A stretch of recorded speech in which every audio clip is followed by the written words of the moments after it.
Hello and welcome back to Hunter's Variety Hour. Today we'll be taking a more cultural and refined look at this side of YouTube. Today I'll be reading Edgar Allen Poe's The Raven. Once upon a midnight dreary, while I pondered, weak and weary, over many a quaint and curious volume of forgotten lore, while I nodded, nearly napping, suddenly there came a tapping, as of someone gently rapping at my chamber door. "'Tis some visitor," I muttered, tapping at my chamber door, only this and nothing more. Distinctly, I remember, it was in the bleak December, and each separate dying ember wrought its ghost upon the floor. Eagerly I wished the morrow, vainly I had sought to borrow from my books surcease of sorrow for the lost Lenore, for the rare and radiant maiden whom the angels name Lenore, nameless here forevermore. And the silken, sad, uncertain rustling of each purple curtain thrilled me, filled me with fantastic terrors never felt before, so that now, to still the beating of my heart, I stood repeating, "'Tis some visitor entreating entrance at my chamber door, some late visitor entreating entrance at my chamber door. This it is, and nothing more."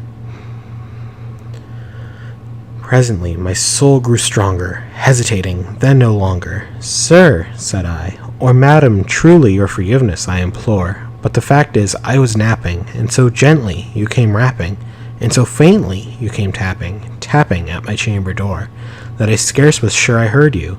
Here I opened wide the door. Darkness there, and nothing more.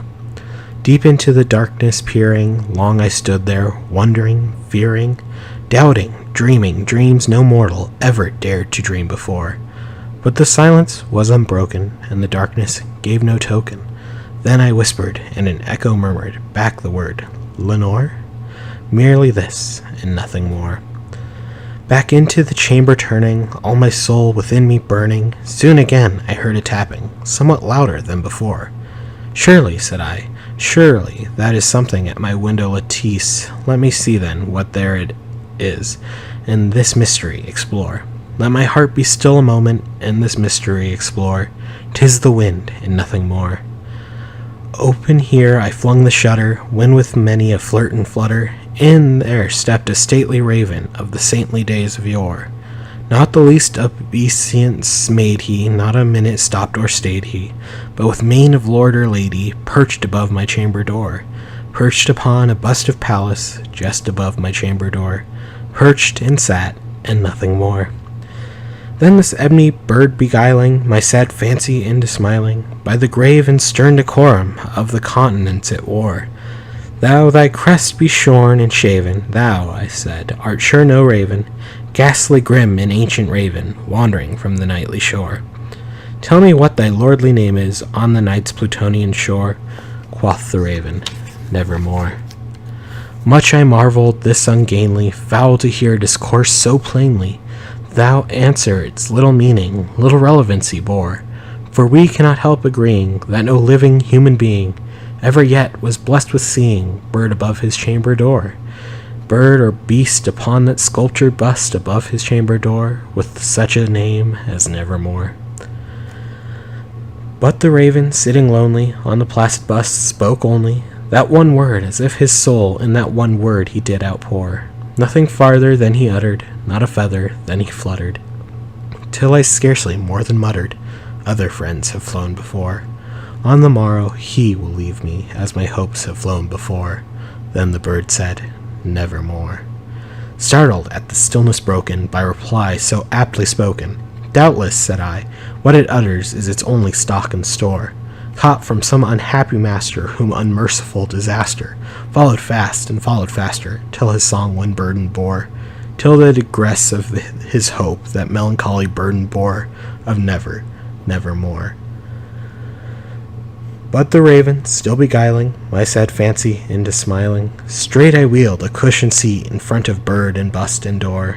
Then upon the velvet sinking, I betook myself to linking fancy unto fancy, thinking what this ominous bird of yore, what this grim, ungainly, ghastly, gaunt, and ominous bird of yore meant in croaking Nevermore.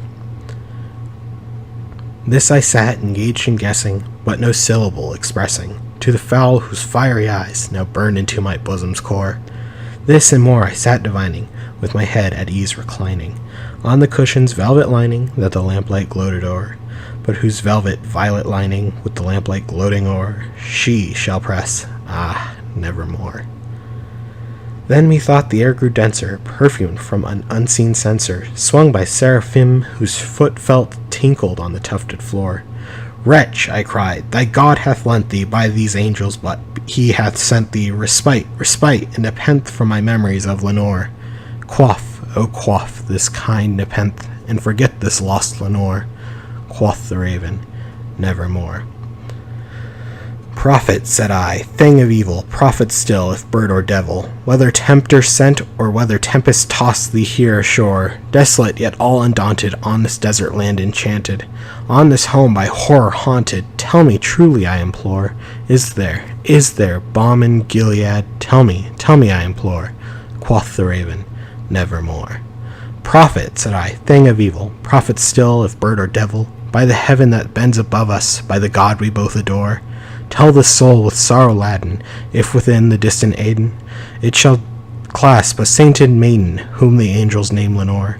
Clasp a rare and radiant maiden, whom the angels name Lenore. Quoth the raven, nevermore. Be that word our sign of parting, bird or fiend, I shrieked upstarting. Get thee back into the tempest and the night's Plutonian shore. Leave no black plume as a token of that lie thy soul hath spoken. Leave my loneliness unbroken.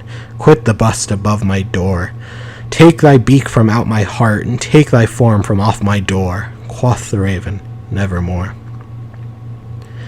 And the raven, never flitting, still is sitting, on the pallid bust of Pallas, just above my chamber door, and his eyes have all the seeming of a demon's that is dreaming, and the lamplight o'er him streaming through his shadow on the floor, and my soul from out that shadow that lies floating on the floor shall be lifted nevermore. And that was The Raven by Edgar Allan Poe. Thank you for joining me, and remember, variety is the spice of life.